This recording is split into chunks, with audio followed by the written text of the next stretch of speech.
मोदी जी हमें लगता है इतिहास तो पढ़े नहीं है। और इसरो का दुर्भाग्य देखिए, चांद पर चला गया तो अपना पीठ ठपठपा रहे मोदी जी, और जनमत तेजी से राहुल गांधी की तरफ गया। केजरीवाल हरियाणा के हैं और हरियाणा के लोगों की हिंदी भी थोड़ा कमजोर है। नहीं इतना तो हिंदी, वो प्रेस कॉन्फ्रेंस करते रहते हैं आप, और वो किस इससे भली बात है। लेकिन जिस तरह से नरेंद्र मोदी जी प्रधानमंत्री बनने के बाद मीडिया को जिस तरह से हाईजैक किया है पूंजीपतियों के माध्यम से, दैनिक जागरण में ही छपा था वो न्यूज, और वो एकदम बकवास न्यूज था। एक बार जिसके घर में एमएलए एमपी हो जाते हैं उसका दिमाग खराब हो जाता है। फिर भी राहुल गांधी जमीन से जुड़े हुए हैं, बहुत बड़ा गोपनीय बड़ा भारी काम करें, खुदा पहाड़ निकली चुहिया, और आपने महिला आरक्षण बिल के नाम पे लायक खत्म कर दिया। तो निश्चित रूप से मैं वाराणसी संसदीय क्षेत्र से ही चुनाव लड़ना चाहूंगा, और मेरी पहली और अंतिम पसंद दोनों ही वाराणसी।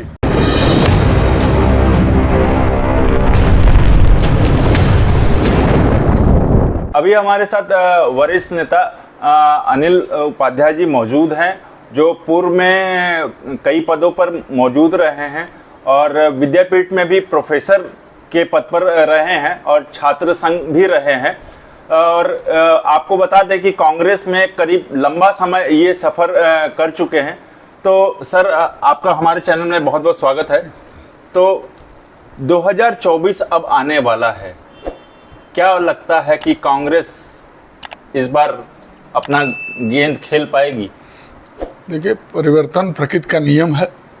परिवर्तन समाज में, राजनीति में, सब जगह होता रहता है। नरेंद्र मोदी जी तमाम वादे करके और तमाम आश्वासन दे के और कांग्रेस के खिलाफ, मनमोहन सिंह की सरकार के खिलाफ मौन मोदी बताकर तमाम तरह के भ्रम फैलाकर जनमत अपने पक्ष में उन्होंने किया और 2014 का चुनाव जीता। और फिर उसी तरीके से कुछ पुलवामा कांड हुआ और काम हुआ, उसमें भी कुछ जनता को भ्रमित करके वो 2019 में भी सफल हो गए।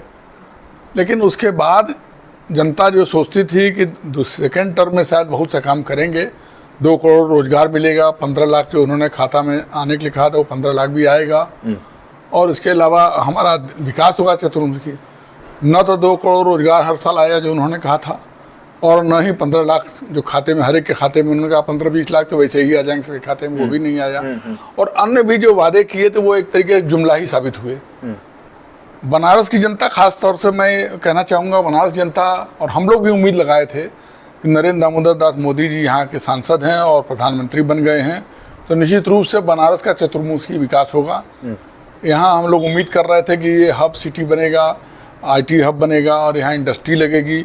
जो हमारे यहाँ के बच्चे पूर्वांचल के जो नौकरी के लिए, खासतौर से बनारस के आसपास के अन्य जगहों के जो बच्चे, बलिया, गाजीपुर, जौनपुर, चारों ओर के बच्चे जो नौकरी की तलाश में नोएडा से लेकर और बंगलोर तक, और बंगलोर से लेकर आपके हैदराबाद या पूना, बॉम्बे में भाग रहे हैं, वो बच्चे कम से कम यहाँ भी कुछ रोज़गार पा सकेंगे। लेकिन मुझे नहीं लगता कि रोज़गार का कोई ऐसा सिस्टम यहाँ बन पाया, कोई इंडस्ट्री लग पाई, जबकि बगल में ही आपने चंदौली क्षेत्र है जहाँ के MP पांडे जी हैं, पांडे जी, हाँ पांडे जी हैं, वो पत्रकारिता में उनसे जूनियर रहे BHU में। उनसे भी उम्मीद थी कि चंदौली में कम से कम इंडस्ट्री लगाएंगे। केवल मंदिरों का निर्माण कर देना, मंदिरों में पत्थर लगवा देना या थोड़ा घाट को ठीक करा देना, ये विकास नहीं होता है। ठीक है, आपने ये किया, इसका हम विरोध नहीं करते हैं। मंदिरों घाटों का आपने ठीक किया, थोड़ा लाइट, चाइनीज़ लाइट लगा के चमक दमक बना दिया। कुछ सड़कें जो मध्य जिस पे लोग आते जाते हैं VIP लोग, वो सड़कें ठीक हो गई। अभी भी गलियों की इधर उधर की सड़कें नहीं ठीक हैं।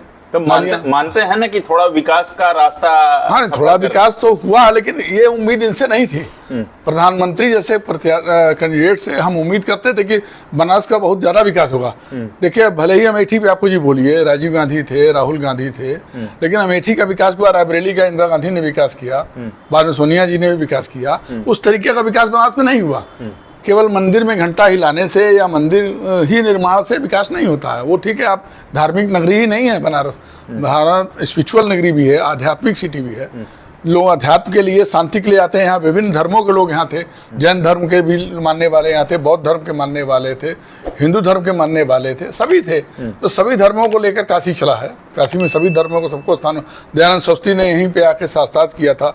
अभी मैं 3-4 दिन पहले गया था उधर, दयानंद सरस्वती की जहाँ पर शास्त्रार्थ स्थल है, वहाँ मैंने देखा कि शास्त्रार्थ स्थल सटा के शौचालय बना दिया गया है। स्मार्ट सिटी योजना में शायद बना, वो नगर निगम ने नहीं बनवाया है।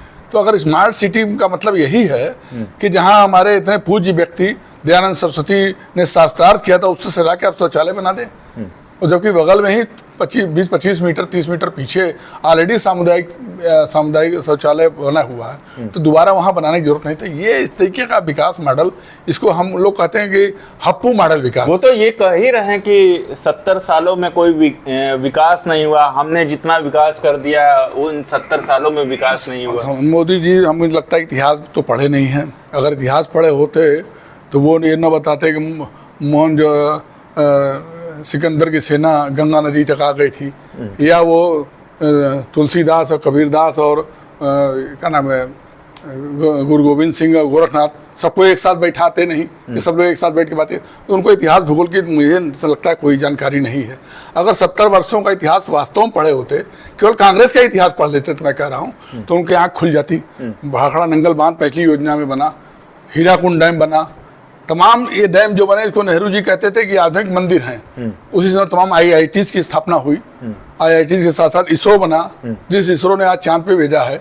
और इसरो का दुर्भाग्य देखिए, चांद पर चला गया तो अपना पीठ ठपठपा रहे मोदी जी, लेकिन वहाँ के तमाम जो कर्मचारी जो बेस में काम करते हैं उनको अभी तक तनख्वाह नहीं मिली। 17 महीने से उनकी तनख्वाहें रुकी हैं। तो ये अगर इसी को विकास कहते तो ऐसा विकास हमें नहीं चाहिए। विकास का मतलब होता है ओवरऑल डेवलपमेंट, सबको लेकर चले। गांधी जी इसी बात को कहते थे कि एक मुट्ठी भर विकास से विकास नहीं होता है, कि टापू का डेवलपमेंट हो जाएगा, डेवलपमेंट डिसेंट्रलाइजेशन का डेवलपमेंट होना चाहिए, विकेंद्रीकृत विकास होना चाहिए, जिससे गरीब अमीर मध्यम वर्ग सबको मौका मिले, सबको रोजगार मिले, सबका विकास हो। हाँ, सर्वभौम सुख न बने, सबका साथ सबका विकास।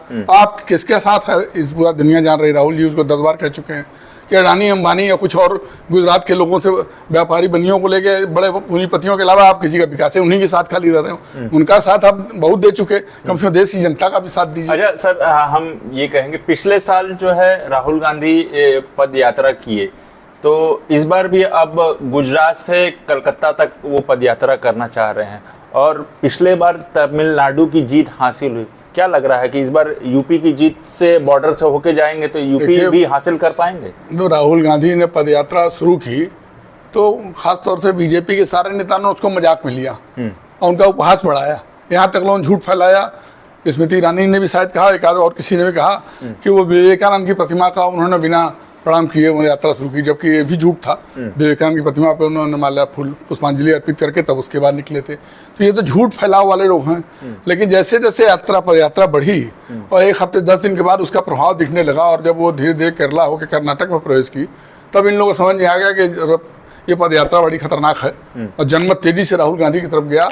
गांधी और वो पदयात्रा कश्मीर तक पहुंचते पहुंचते उसी का असर था कि आप देखिए कर्नाटक में भी जीत हुई, हिमाचल में भी चुनाव में जीती, अन्य जगहों पे भी अच्छा वोट मिला। ठीक है, वो वोट की राजनीति के लिए राहुल गांधी नहीं निकले थे, वो निकले, लेकिन उसका बहुत जनमानस से बहुत बड़ा प्रभाव पड़ा। जो लोग उनको मजाक बनाते थे, कहते पप्पू हैं वो क्या टहल पाएंगे, बड़े साहबजादे हैं, बड़े बाप के पुत्र हैं, उन्होंने चल के दिखा दिया, बता दिया कि हम पदयात्रा कर सकते हैं। पूरे मजाक नहीं होता 4000 किलोमीटर की यात्रा करना। और दोबारा अगर ये भी यात्रा हो गई तो मुझे लगता है कि यहाँ से लेकर आसाम तक इनका बाजा बच जाएगा। अच्छा, आपको नहीं लगता कि राहुल गांधी जी ने जब पदयात्रा शुरू की तो उस समय साउथ में चुनाव था, तभी ये उन्होंने क्यों चुना? उससे पहले भी ये चुनाव कर सकते थे। चुनाव तो हमेशा होते रहते, कहीं इतना बड़ा देश है तो चुनाव तो कहीं न कहीं होगा ही। तो इसका मतलब ये थोड़ी कभी चुनाव हो रहा तो पदयात्रा न करें, तो चुनाव तो कहीं न कहीं किसी न किसी प्रांत, इतना बड़ा देश है हमारा, विभिन्नता में एकता वाला देश है, तो कहीं न कहीं चुनाव तो होता रहेगा। तो चुनावी तो कहने के लिए कहते रहिए आप, लेकिन पदयात्रा तो किया राहुल गांधी ने। अच्छा, हाल ही में उन्होंने अभी बिलासपुर में एक बयान दिया कि हम जब उन्होंने प्रधानमंत्री को, मोदी को रिमोट से संबोधित किया। उन्होंने कहा कि हम जब रिमोट दबाते हैं तो बेरोजगारों को रोजगार मिल जाता है, लेकिन मोदी वही रिमोट दबाते हैं तो प्राइवेटाइजेशन हो जाता है, लोग बेरोजगार हो जाते हैं। तो इसको आप कैसे देखते हैं? उन्होंने इसलिए व्यंग किया राहुल जी ने, राहुल भी विपक्ष के नेता हैं, उनका व्यंग इसलिए था कि मोदी जी ने इतना रोजगार देने की बातें किया, लेकिन जो कहा उन्होंने रोजगार प्रधानमंत्री योजना के तहत जो मकान देने की बात किया और उसका इम्प्लीमेंटेशन पूरा नहीं हुआ। और राहुल गांधी ने जो बघेल वहाँ की सरकार है छत्तीसगढ़ की, उन्होंने जब बटन दबाया तो एक साथ उतने लोग खाते में पैसा चला गया। उन्होंने अपना प्रचार किया, बताया कि एक साथ हम पैसा भेज दिए, और जबकि इनकी योजना में पैसा कुछ लोगों को आया, बहुत से लोगों का नहीं आया। तो इस तरह के लटकाने वाला काम नहीं था, इसलिए उन्होंने बैंक किया। अच्छा सर, हम बात करें काशी की, तो काशी भी एक अहम रखता है कि उसकी प्रधानमंत्री नरेंद्र मोदी का भी संसदीय क्षेत्र है, और कांग्रेस पार्टी भी एक समय पे लंबे टाइम पे रही है। और हाल ही में अभी अजय राय जी को प्रदेश अध्यक्ष बनाया गया। क्या लग रहा है कि इस बार वाकई कांग्रेस कहीं ना कहीं कुछ सीटें मिल जाएगी या पूरी तरह से बीजेपी को यूपी से खदेड़ दिया जाएगा? देखिए, अजय राय जी का अध्यक्ष बनाया जाना, अजय राय निश्चित रूप से यंग हैं, एनर्जेटिक हैं, दौड़ धूप कर रहे हैं, तो इसलिए अजय राय का बनना पार्टी ने, हाईकमान ने बनाया, तो हम उसके निर्णय का स्वागत करते हैं अजय राय का बनना। लेकिन अजय राय सबके पार्ट हैं, कांग्रेस के सारे लोग उनके साथ जुड़े और राहुल गांधी के नेतृत्व में सब लोग लड़ाई लड़ रहे हैं। राहुल गांधी के वजह से ही इसमें पूरे यूपी में भी एक माहौल बदला है, बिहार में भी बदला है। सारे विपक्षी दल एकजुट हो रहे हैं, एक गठबंधन बना जिसका इंडिया नाम दिया गया, इंडिया गठबंधन बना, तो सब लोग मिलकर लड़ेंगे तो निश्चित रूप से बहुत बड़ा प्रभाव पड़ेगा। और आप ये समझिए कि 2019 में जब कांग्रेस सबसे कम वोट, उसके बाद तो भी उसके पास 19-20% वोट थी कांग्रेस के पास, 37-38% वोट भाजपा के पास थी, तो कांग्रेस अकेले 20% वोट की मालिक उस समय भी रही है। और अब जब गठबंधन हो जाएगा और कई राज्यों में हमारी सरकार बन गई है कांग्रेस की, तो निश्चित रूप से कांग्रेस का वोट परसेंट हर हालत में 10-12-15% बढ़ेगा। और मैं तो कह रहा हूँ 7-8-10% भी अगर बढ़ गया तो बीजेपी सरकार नहीं बना पाएगी, क्योंकि अन्य दलों का भी समर्थन मिलेगा, अन्य दलों का भी वोट। अच्छा, क्या कांग्रेस अपने दमखम पे नहीं सरकार बना सकती? क्या आपको लगता है कि मतलब हमें दूसरे विपक्षियों पार्टियों का भी सहारा लेना चाहिए? देखिए, जनमत किसी की बपौती नहीं होती है। बहुत से चुनाव समझ में नहीं आते हैं, लेकिन इलेक्शन में एकाएक माहौल बदल जाता है। हमने 77 का भी चुनाव देखा है, कहीं नहीं लग रहा था कि विपक्षी दल जीतेंगे, कांग्रेस का बहुत प्रभाव था, लेकिन जब इलेक्शन का रिजल्ट आया तो यूपी से पूरा कांग्रेस का सुपड़ा साफ हो गया। तो कुछ भी हो सकता है। मैं तो ये कह रहा हूँ कि हो सकता है उत्तर प्रदेश में भाजपा का एकदम दुर्दशा हो जाए, पूरा साफ हो जाए। हाँ, और उत्तर प्रदेश ही नहीं, मध्य प्रदेश, राजस्थान और बिहार और यहाँ तक कि गुजरात में भी उनकी स्थिति खराब हो जाएगी, जहाँ पर उनको ये उम्मीद है कि हम सारी सीटें पा जाएंगे। ऐसा कुछ होने वाला नहीं है। और जनता ने 10 साल इनको दे दिया और 10 साल में देख लिया कि इन्होंने कितना विकास किया, कितना उसका कल्याण हुआ। और जनता का जब भ्रम टूटता है तो उसके बाद वो दोबारा मौका नहीं देती है। और काशी की जनता तो बहुत पढ़ी लिखी प्रबुद्ध जनता है। काशी की जनता ऐसा नहीं है कि लगातार किसी को जिताती रहती है, 2 बार इनको जिता दिया, अगर संतुष्ट नहीं होंगे तो पलटते भी देर नहीं लगता। आप ही के पार्टी के एक प्रवक्ता हैं रणदीप सुरजेवाला जी, वो बोलते हैं कि जिसने भारतीय जनता पार्टी को वोट दिया है वो राक्षस प्रवृत्ति का है। क्या अगर हमारा मन करता है कि अगर अगली बार मैं कांग्रेस को वोट दूं तो क्या मैं राक्षस प्रवृत्ति का, मतलब एक तरीके से आम वो हो सकता है कि सुरजेवाला हरियाणा के हैं और हरियाणा के लोगों की हिंदी भी थोड़ा कमजोर है। नहीं, इतना तो हिंदी, वो प्रेस कॉन्फ्रेंस करते रहते हैं आप, और वो किस इससे भली बात ही। मैं इसका समर्थन नहीं करता हूँ। उन्होंने अगर किया है तो मैं इसका समर्थन नहीं करता हूँ। इस तरह की भाषा किसी को अगर कहा है उन्होंने, मुझे जानकारी नहीं है, तो नहीं कहना चाहिए। भाषा हमेशा शालीन होना चाहिए। विपक्ष का भी आदमी, यही कमलापति त्रिपाठी और राजनारायण जी चुनाव लड़ते थे, राजनारायण जी उनकी गाड़ी रोक के उनसे चंदा मांग लेते थे चुनाव लड़ने के लिए। तो सौहार्द का वातावरण होना चाहिए। तनाव का, ये लोकतंत्र का चुनाव है, लोकतंत्र का पर्व होता है, इसमें किसी के खिलाफ हम गंदी भाषा नहीं। चलिए, मैं एक और प्रवक्ता का नाम लूंगा, सुप्रिया श्रीनेते जी हैं, वो पत्रकारों को चरण चुंबक से संबोधित करती हैं। इनको आप कैसे आप देखेंगे? वो तो उन्होंने इसलिए बोला होगा पत्रकारों को कि गोदी मीडिया बन चुका है, सभी लोग मान रहे हैं। इस निश्चित रूप से इधर 10 वर्षों में अपने जितने चैनल्स हैं, खासतौर से बड़े चैनल्स जिनको पहले मेन स्ट्रीम मीडिया माना जाता था, इस चैनल का मालिकाना हक ज्यादातर पूंजीपतियों के हाथ में है। अडानी अंबानी के पास मैक्सिमम चैनल्स हैं और उन्होंने कांग्रेस पार्टी भी एक अलग चैनल बनाए होंगे, लेकिन उनके ज्यादा वर्चस्व उनका अभी सरकार में आकर, तो वो धन का इस्तेमाल करके, धन का इस्तेमाल पहले भी होता था, ऐसा नहीं कि अब कांग्रेस पार्टी दूती धुली या कोई पार्टी दूती धुली नहीं है। लेकिन जिस तरह से नरेंद्र मोदी जी प्रधानमंत्री बनने के बाद मीडिया को जिस तरह से हाईजैक किया है पूंजीपतियों के माध्यम से, और खासतौर से गुजराती पूंजीपतियों के माध्यम से, उसी से ये गोदी मीडिया नाम पड़ गया। तो उसी संदर्भ में उन्होंने कहा होगा, मुझे लगता है, और शब्दों का हेर फेर है। अच्छा सर, हम बात करेंगे, चूंकि मीडिया का ही अब जब चर्चा चल रहा है, अभी हाल ही में करीब 2 या 3 हफ्ते पहले एक बड़े अखबार चैनल में एक फ्रंट में ही आया था कि फिर से पाकिस्तान पर सर्जिकल स्ट्राइक की गई है, लेकिन आपके ही प्रवक्ता यानी सुप्रिया श्रीनेते ने बताया, इसका खंडन किया कि ये कब हो गया। तो इसको कैसे देखते हैं? क्या इस वे में लगता है कि वाकई मीडिया का दुरुपयोग किया जा रहा है क्या? नहीं, देखिए, वो आपको नाम लेने में दिक्कत है, मुझे कोई दिक्कत नहीं। दैनिक जागरण में ही छपा था वो न्यूज़, और वो एकदम बकवास न्यूज़ था। इस तरीके का मजाक किसी बड़े अखबार को नहीं करना चाहिए। उन अखबार के मालिक जो थे नरेंद्र मोहन जी कभी राज्यसभा सांसद हो गए थे भाजपा से। इसका ये मतलब नहीं है कि अखबार जनता का होता है। बिल्कुल। आप भले अखबार के मालिक हैं, आपका नहीं है अखबार। अखबार जनता का होता है, जनता की भावना को सच बात दिखाना चाहिए। और अगर अखबार सच नहीं दिखाता है तो धीरे धीरे उस अखबार की लोकप्रियता घट जाती है, विश्वसनीयता घट जाती है, क्रेडिबिलिटी खत्म हो जाती है, लोग अखबार पढ़ना बंद कर देते हैं। मेरे जैसा आदमी तो वो अखबार को नहीं पढ़ता। इसीलिए कि अगर आप वॉइस न्यूज़ देंगे तो इस तरीके, जबकि अखबार की भूमिका है कि वॉइसलेस न्यूज़ दीजिए, गरीब और निचले तबके के आदमी के सत्य को उद्घाटित करिए। तो अखबार की भूमिका सत्य को उद्घाटित करने की होनी चाहिए, ये असत्य पर, क्योंकि कहीं से भी कन्फर्म नहीं हुआ। बाद में मिलिट्री ने भी कह दिया कि नहीं, इस तरीके का कोई सर्जिकल स्ट्राइक नहीं होती। छोटा मोटा घुसपैठ होता रहता है, एक दो लोगों को बॉर्डर पे इधर के भी मरते हैं, उधर के भी मरते हैं, वो होता रहता है। सर, आपको ऐसा नहीं लगता कि जैसे मीडिया में अब जिस तरह की बातें हो रही हैं, लोग चैनल को भी बाइकाट कर रहे हैं, पत्रकारों को भी बाइकाट कर रहे हैं, कांग्रेस अलग पत्रकारों को बाइट कर रही, बीजेपी अलग पत्रकारों को बाइट, जब सबको बाइकआउट ही आदमी करेगा तो मीडिया में फिर रहेगा कौन? अब मीडिया में रहेगा ये local media, social media, YouTube. ये है प्रधानमंत्री मोदी भी अब यूट्यूब पर इसलिए आ रहा है, मजबूर हो गए वो। अब यूट्यूब और सोशल मीडिया यही मेन स्ट्रीम मीडिया बन चुका है। अब हमारे जैसा आदमी पत्रकारिता का जो प्रोफेसर रहा इतने साल तक, हम लोग अब चैनल पर नहीं देखता समाचार। जब वॉइस होगा समाचार तो कौन समाचार देखेगा? एक ही बात को कुछ 4-5 लोग विभिन्न पार्टियों के बैठ के दिल्ली में या नोएडा के दफ्तर में बैठ के 5-7 लोग बैठ के पूरे देश का मिजाज बदल देंगे क्या? या वही जो बोलेंगे वही है? और मैं तो ये मानता हूँ कि दिल्ली में छपने वाला अखबार राष्ट्रीय नहीं है, बनारस का भी अखबार राष्ट्रीय होगा।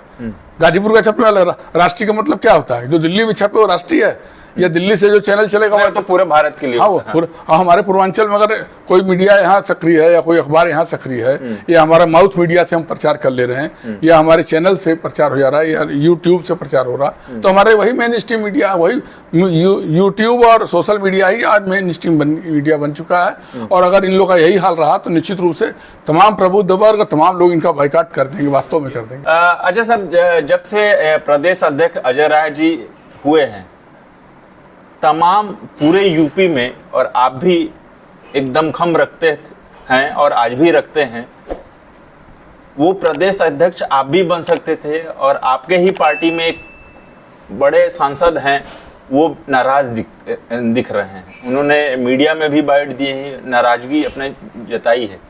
तो क्या लगता है अजय राय जी उनको मना पाएंगे या आपको मना पाएंगे?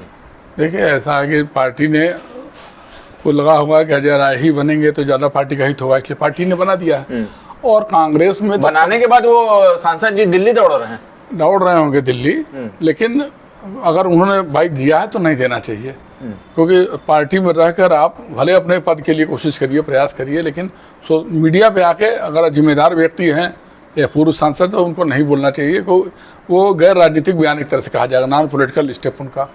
तो जो भी हुआ है उसमें अगर आपको पार्टी हाईकमान से बात करना है तो पार्टी में रह के बात करिए, और जो बना है जब तक है उसका स्वागत करिए, उसके नेतृत्व में काम होने दीजिए, क्योंकि अब इलेक्शन 6-8 महीने बाद होना है। ऐसे समय में हाँ, ये लड़ने का नहीं है, संगठित होकर काम करने का समय है। तो सबको मिलजुल कर काम करना चाहिए। पार्टी को लगा कि अजय राय सक्रिय हैं, ज़्यादा ऊर्जावान कर रहे हैं, तो ठीक है, अजय राय को बना दिया उन्हें। हर बार जब चुनाव आता है तो सांसद जी को भी कनेक्ट कर लिया जाता है, लेकिन बाद में हार का सामना करना पड़ता है कांग्रेस पार्टी को। और काशी से वो जब भी रहे हैं तब बोलते हैं कि जब भी प्रधानमंत्री से मैं लड़ूंगा उनको हरा दूंगा, जहां से लड़ूंगा मैं हरा दूंगा। बोलने और करने में बड़ा अंतर होता है, और जनता का विश्वास अहंकार की भाषा से किसी के पास नहीं होता। जनता को आप झुककर प्रणाम करेंगे और नम्र होकर बात करेंगे तो जनता आपके साथ होगी। जनमत का अहंकार किसी को नहीं होना चाहिए। और परिवर्तन प्रकृति का नियम है, बार बार बदलाव होता है, जनता भी बदलाव चाहती है। अब 3-3, 4-4, 5-5 बार को जो चुनाव हार चुके हों कहीं भी, तो उनको खुद हट जाना चाहिए। पार्टी अगर हाईकमान कहती तो बात दूसरी है, लेकिन अपने से नहीं प्रयास करना चाहिए। आप दूसरों को नहीं आने देंगे, किसी नए चेहरे को नहीं आने देंगे। हर आदमी नया चेहरा दिखना चाहता है, बदलाव दिखना चाहता है। यही बात तो राहुल गांधी के साथ भी अप्लाई होता है क्या, कि मतलब कांग्रेस पार्टी हमेशा राहुल गांधी को फ्रंट पे रखती है। राहुल गांधी कोई छोटे घर के नहीं थे, न उनका परिवार का पार्टी में तमाम वरिष्ठ है, लेकिन राहुल गांधी के नाना जो है पंडित जवाहरलाल नेहरू, वो उनका भी फ्रीडम में बड़ा योगदान था। इंदिरा गांधी थी, उनके पिताजी थे। एक बार जिसके घर में MLA MP हो जाते हैं उसका दिमाग खराब हो जाता है।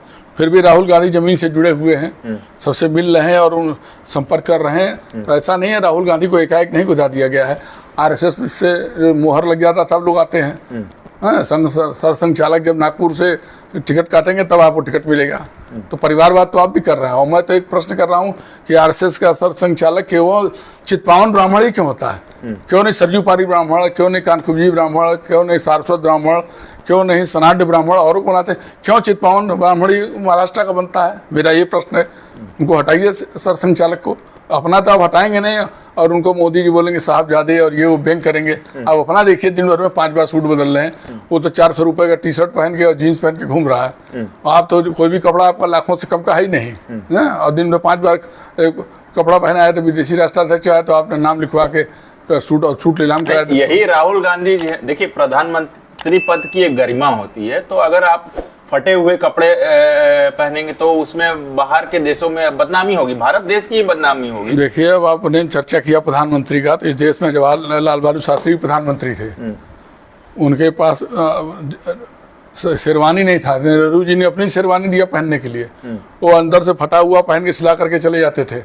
इसी तरह संपूर्णानंद नहीं थे। तमाम लोग यहाँ पर हैं जो बहुत ईमानदार रहे हैं। ऐसा नहीं, हम ये नहीं कह रहे कि आप, और उन्होंने बस सेकंड हैंड कार भी खरीदा तो अभी तक लोन पूरा हुआ उनके मरने के बाद। लाल फिएट कार लिया था उन्होंने, 7,500 कितने में आया था उस जमाने में।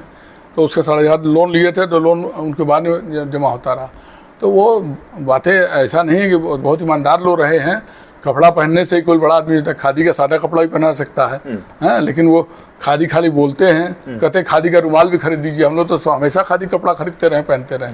अच्छा सर, हम बात करेंगे अभी, चूंकि रिसेंटली एक अभी बहुत गंभीर मुद्दा उठा है महिलाओं को लेकर, महिला बिल को लेकर। और गणेश चतुर्दशी के दिन ही नए संसद का उद्घाटन किया गया। चूंकि तमाम विपक्ष जो पार्टियां थी वो भी विरोध कर रही थी नए संसद में जाने के लिए और उद्घाटन को लेकर। लेकिन जब जिस दिन डेट डिसाइड किया गया जाने के लिए, तो सारी पार्टियां एक होकर लाइनबद्ध होकर नए संसद में का उद्घाटन किया। मेरे कहने का मतलब है कि 15-17 दिन पहले ही संसद का एक सत्र खत्म हुआ था। उसमें ही क्यों नहीं आपने जो ये लाए थे ला देते? 15 दिन, हर 15-15 दिन पर पार्लियामेंट का सत्र नहीं बुलाया जाता। और अगर बुलाया जाता तो एजेंडा क्लियर होना चाहिए। आपने किसी विपक्ष के नेता को या सरकार को, जनता को बताया नहीं कि आपका गोपनीय रखा। जैसे लग रहा कि बहुत बड़ा गोपनीय, बड़ा भारी काम करें। खुदा पहाड़ निकली चुहिया, और आपने महिला आरक्षण बिल के नाम पे लायक खत्म कर दिया। मैं ये नहीं कह रहा हूँ, महिला आरक्षण बिल 2010 में भी पास हुआ था राज्यसभा से। सोनिया जी ने बड़ा प्रयास किया था, लेकिन लोकसभा से इसलिए पास नहीं हो पाएगा क्योंकि बहुमत नहीं था कांग्रेस का, यूपीए सरकार का। और जो लोग समर्थन दे रहे थे वो उन पार्टियों के नेता समर्थन में नहीं थे, इस वजह से पास नहीं हुआ, विरोध में थे वो लोग। और कुछ कमियां रही होंगी, जो भी रहेंगी। अब सदन में चूंकि अब लड़ाई, अब क्रेडिट की अब लड़ाई होती है। महिला आरक्षण बिल की कोई बात, या महिला सम्मान कहाँ लागू हुआ रहा महिला आरक्षण बिल? आपका अगर महिला आरक्षण बिल लागू करने में आपकी नीयत साफ होती तो आप महिला आरक्षण बिल 2010 में जो पास हुआ था उसी को ले आकर 2012-14 के बाद 15 में लाकर 15 में ले आए होते, 16 में ले आए होते और पास कर दिया। नहीं, अगर उसमें पास करा पाए आप तो 2019 से जो आपकी सरकार बनी तो 2020 में ले आ दिए होते। अब जब 6 महीना चुनाव रह गया तो महिला आरक्षण बिल ला रहे हैं। कम से कम कांग्रेस में जब मनमोहन सिंह सरकार थी तो 2010 में वो ले आए थे, 2009 में उनकी सरकार बनी थी, 5 साल गवर्नमेंट थी उनकी, तो 10 में ले आए, 4 साल समय था। और आप तो एकदम लास्ट में ले आए जबकि उसका कोई मतलब नहीं रह गया। दूसरी बात, आपने उसको कंडीशन लगा दिया, किंतु परंतु लगा दिया, आपका दिया कि जब तक उनका परसीमन नहीं होगा, जनसंख्या जनगणना नहीं होगी, परसीमन नहीं होगा, जनगणना और परसीमन दोनों कहा उन्होंने, तब तक लागू नहीं होगा। तो अब जनगणना क्यों नहीं कराया आपने? अजय सर, हम आपसे जवाब दे दूं जनगणना पे। जनगणना में पाकिस्तान, बांग्लादेश, चाइना, जापान और तमाम जितने कंट्री थे सब लोगों ने कोरोना का पीरियड होने के कारण 2022 तक सबको करा दिया, क्योंकि 2020 और 21 2 ही साल कोरोना का ज़्यादा था। 22 में सबने तैयारी करके करा दिया। आपको क्या दिक्कत थी? आपको नमस्ते ट्रंप कराने के लिए समय है, आपको तमाम तरह का G20 का सम्मेलन कराने के लिए समय है, आपको बंगाल में चुनाव कराने के लिए समय है, लेकिन आप जनगणना जैसे महत्वपूर्ण विषय को आपने टाल दिया। तो जनगणना ही नहीं करा और अभी भी आप कह रहे 26 में जनगणना करा। 26 में आपकी गवर्नमेंट रहेगी तब ना आप कराएंगे। आज चुनाव होता है 5 साल के लिए, 50 साल के लिए थोड़ी ना होता है। 47 तक का खाका उनके बाप का नहीं है, लोकतंत्र में उनके बाप का ये देश नहीं है ना, उनके अमित शाह के या नरेंद्र दामोदर मोदी के, है ना। और देश की जनता सबको बड़े ध्यान से देख रही है। और तो कह ही रहे हैं कि हम 47 में तक हम भारत वो ईवीएम के भरोसे सोच रहे टेम्परिंग कर लेंगे, लेकिन उन पे अंकुश लगाने वाला सीजीआई भी बैठ गया है दिल्ली में, है ना। अगर उनका मनमानी चलेगी तो कर ही लेंगे ये। अच्छा सर, आपने बहुत अच्छी बात की ईवीएम को लेकर। अब कोई भी चुनाव होता है तो अगर सामने वाली अगर पार्टी हारती है या कुछ होता है तो ईवीएम का ठिकरा फोड़ दिया जाता है। नहीं, ठिकरा नहीं फोड़ दिया जाता। क्या गलत है? आप इस चुनाव में जो 1900 चुनाव हुए, तमाम जगह ईवीएम में गड़बड़ी पाई गई। इस चुनाव में वीवीपैट ये था कि गिने जाएंगे, मुकदमे लंबित हैं, अभी तक कोर्ट और नंबर लगने वाला नहीं लगा। वो वीवीपैट की पर्चियां क्यों नहीं गिनी गई और आंकड़े अलग लगाए? नहीं, एक आरोप ये भी आरोप लगाएगा विपक्ष के काम आरोप लगाना, लेकिन वो आंकड़े जो है उसमें आपने तमाम जगहों पे कहीं जितने भी वीवीपैट लगाई गई थे, संख्या जितनी गणना हुई उससे कहीं कम कहीं ज्यादा अलग तरीके के आंकड़े आए। तो शंका तो आपने पैदा किया, जो सुप्रीम कोर्ट अभी तक पड़ा है उसका रिकॉर्ड नहीं रख रहे हैं आप कायदे से। तो आप अगर कराना ही है तो कम से कम 40% 50% वीवीपैट की पर्चियां गिनी जाए। हम करें 1 दिन नहीं 2 दिन लगे काउंटिंग में, क्या दिक्कत है? जरूरी कि 1 दिन में काउंटिंग हो जाए? 3 दिन लगेगा, यही ना होगा। लोकतंत्र का चुनाव है, निष्पक्षता का, जनता का विश्वास का सवाल है। तो हम ये नहीं करेंगे ईवीएम मत इस्तेमाल कर, लेकिन वीवीपैट लगाइए, पर्चियों को गिनिए कायदे से और जनता का विश्वास जीतिए। अच्छा सर, विपक्ष जो लगातार इल्जाम लगाता है कि सरकारी तंत्र का दुरुपयोग करके ये चुनाव जीत जा रहे हैं, हम थोड़ा पीछे चलेंगे। जब पूर्व प्रधानमंत्री श्रीमती इंदिरा गांधी थी तो एक टाइम था जब उन्होंने भी सरकारी तंत्र का इस्तेमाल करके वो अपना चुनाव जीता था। फिर उन्होंने हाई कोर्ट में फिर उनको मतलब आना पड़ा था। वो कोई विशेष बात नहीं थी, आप उसका पता कर लाइए। रायबरेली में चुनाव इंदिरा जी का हुआ था, उसमें एक सरकारी कर्मचारी जिसको उन्होंने कहीं एजेंट बनाया था उसने इस्तीफा दे दिया। को इमरजेंसी काल कहा गया है। इस्तीफा दे दिया था, लेकिन इस्तीफा उसका आगे की डेट से स्वीकार हुआ। उसी पे विपक्ष ने आरोप लगाया। वो इतना बड़ा मुद्दा नहीं था कि उसके आधार पर फैसला दे दिया था। अब फैसला कैसे हुआ उस पर मैं बहुत कमेंट नहीं करना चाहता हूँ। उस पर चीफ जस्टिस जो थे और लोग जो उनसे मिले हुए थे शांति भूषण, वो फैसला करा दिया। और वो फैसला मुझे लगता है कि अगर उनको मालूम होता कि इतना बड़ा असर पड़ेगा, आपातकाल लगाने की नौबत आ जाएगी, तो शायद वो फैसला भी न करते। वो तो हल्के में लिया लोगों ने। बोले हालांकि इंदिरा गांधी को अगर वो सरकार भंग करके चुनाव कराती तो फिर जीतती, लेकिन वो उन्होंने इमरजेंसी लगा दिया। तो इमरजेंसी का कारण भी था, वो हार गई ना। उनका लॉजिक जो था उनका था कि उसमें जयप्रकाश नारायण ने भी आर्मी का आह्वान कर दिया था कि आर्मी उनकी बात न सुने। तो ऐसे स्थिति में आपातकाल 3-4 कंडीशन लगता है। वित्तीय गड़बड़ी पे भी लगता है, और ये लगता है कि जब सशस्त्र विद्रोह होने की नौबत हो यार वो, तो इंदिरा गांधी ने उसको बहाना मिल गया उनको करने का, जेपी का, इसलिए लगा दिया उन्होंने, इसलिए लगा दिया। वो परिस्थितियां थी वैसी। वो हालांकि अगर इमरजेंसी खराब थी तो मैं आपसे प्रश्न पूछता हूँ, 2.5 साल में क्यों फिर सरकार आ गई? 2.5 साल में ही फिर चुनाव हुआ और इंदिरा गांधी पूर्ण बहुमत से आई। 2.5 साल में ही आ गई ना। बिल्कुल, हाँ, तो आप कहते हैं आपातकाल में जनता विरोध में थी। ठीक है, कुछ गलतियां हुई होंगी, मैं इनकी सफाई नहीं दे रहा हूँ, हो सकता है कुछ गलतियां हुई हों।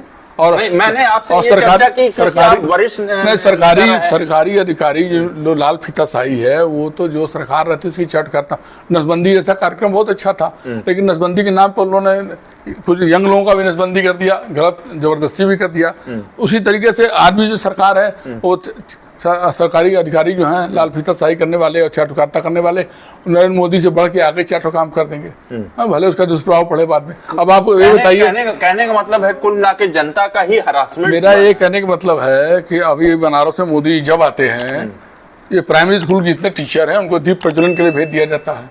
हाँ, दीप प्रज्वलन करने का टीचर काम है। उनको जो है ड्यूटी लगा दिया जाता है कि भीड़ में आप जाकर बैठिए वहाँ, और उनको खाने पीने को भी नहीं दिया जाता कायदे से। हाँ, तो इस तरीके से फूल वर्षा कराई जाती है, उनसे पुष्प वर्षा कराई जा रही है। ये क्या प्राइमरी स्कूल टीचर को तो सबसे सम्मान देना चाहिए, क्योंकि प्राइमरी स्कूल से ही बच्चों का बुनियाद पड़ता है। तो हमारे देश में प्राइमरी स्कूल टीचर को आप चपरासी बना कर रखे हैं, या उनको क्या सम्मान दे रहे हैं आप? उनको यही सम्मान देना है कि उनको हर जगह फूल माला बनाने के, दिया जलाने के लिए भेज दीजिए, उस पार जाके देव दीपावली में दिया जला कर बैठें। ये जो भी सरकार कर रही है अत्यंत निंदनीय है। एक शिक्षक होने के नाते मैं प्राइमरी स्कूल टीचरों का पक्ष रखता हूँ कि ये सरकार जो भी कर रही है इसका परिणाम उसको भुगतना पड़ेगा। अच्छा सर, आखिरी प्रश्न और ये हमारा ये रहेगा कि पार्टी अगर आपको मौका दे तो किस क्षेत्र से आप लड़ना चाहेंगे? देखिए, मैं बनारस में ही रहा हूँ, हमारे पिताजी भी यहाँ पुलिस अफसर थे, हमारे बाबा थे नॉन ICS पद से इंडियन सिटी मैच 1925 से लेकर 31 तक थे यहाँ पर। हमारे परिवार के प्रोफेसर जगन्नाथ उपाध्याय संपूर्णानंद में प्रोफेसर थे। हमारे भाई लोग यहाँ रहे, मैं भी यहाँ रहा हूँ, मेरी ससुराल भी काशी में है। तो मैं काशी में हमने संबंध हमारे परिवार का लगभग 95-100 साल से है और काशी में ही मैं आवास बना कर रह रहा हूँ और हमारा कार्य क्षेत्र भी काशी रहा है। तो निश्चित रूप से मैं वाराणसी संसदीय क्षेत्र से ही चुनाव लड़ना चाहूँगा और मेरी पहली और अंतिम पसंद दोनों ही वाराणसी है। जैसा कि आपने सर कहा कि आप काशी से ही लड़ेंगे, तो इस लड़ाई में, इस पंक्ति में अजय राय जी भी हो सकता है शामिल हो जाए कि प्रदेश अध्यक्ष बनाने के बाद वो काशी से ही फिर से लड़े, तो क्या लगता है? देखिए, जैसे अजय राय जब अध्यक्ष बने तो और लोग भी रेस में थे, लेकिन अजय राय को बना दिए गए अध्यक्ष। तो ठीक है, अजय राय पॉलिटिकल आदमी है और वो अपनी दावेदारी पेश करते हैं तो करें, हम भी अपनी दावेदारी पेश करेंगे। वैसे अजय राय प्रदेश अध्यक्ष हो गए हैं, मुझे लगता है कि उनको जिम्मेदारी बड़ी दी गई है कि पूरे प्रदेश में चुनाव प्रचार करें और जनमत बनाए और जिसको पार्टी टिकट देगी वो लड़ेगा चुनाव। नहीं, मान लीजिए अजय राय जी को काशी, चूंकि हमेशा वो बोलते हैं हम काशी से जुड़े, अगर वो काशी से लड़ते हैं तो क्या बनारस के अलावा और किसी भी शहर से लड़ते? अजय राय काशी जुड़ा तो मैं इंग्लैंड से जुड़ा हुआ नहीं, मैं भी काशी से जुड़ा हुआ हूँ। अजय राय भी गाजीपुर के रहने वाले हैं, अब यहाँ उनके परिवार आकर रह रहा है, गाजीपुर से आकर रह रहा है। उनसे पहले से हमारा परिवार 100 साल से यहाँ काशी में है ना। तो ऐसा नहीं है, ठीक है, पार्टी जिसको टिकट देगी उसको समर्थन किया जाएगा, लेकिन हम अपना दावा हमने पेश कर दिया है। पार्टी अजय राय के कार्यालय में भी मैंने भेज दिया, उनके पास भी भेज दिया है, राष्ट्रीय अध्यक्ष के पास भी मैंने भेज दिया, राहुल गांधी के पास भी भेज दिया, प्रियंका गांधी जो यूपी प्रभारी उनको भी हमने रजिस्टर्ड डाक से स्पीड पोस्ट से भेज दिया, पत्र अपना दावेदारी पेश कर दिया और मुझे टिकट मिलेगा तो मैं लड़ूंगा। अजय राय का भी सहयोग लूँगा, सबका सहयोग लूँगा, मुझे किसी से कोई मतभेद नहीं। तो देखा आपने, ये थे वरिष्ठ कांग्रेस नेता अनिल उपाध्याय जी। तमाम मुद्दों पर इन्होंने अपनी बातें रखी और चर्चाएं हुई। तो मिलेंगे अगली बार नए शो में नए किसी शख्सियत के साथ, इसी तरह दिलचस्प बातें होंगी। तो देखते रहिए उत्तम सवेरा न्यूज़। धन्यवाद।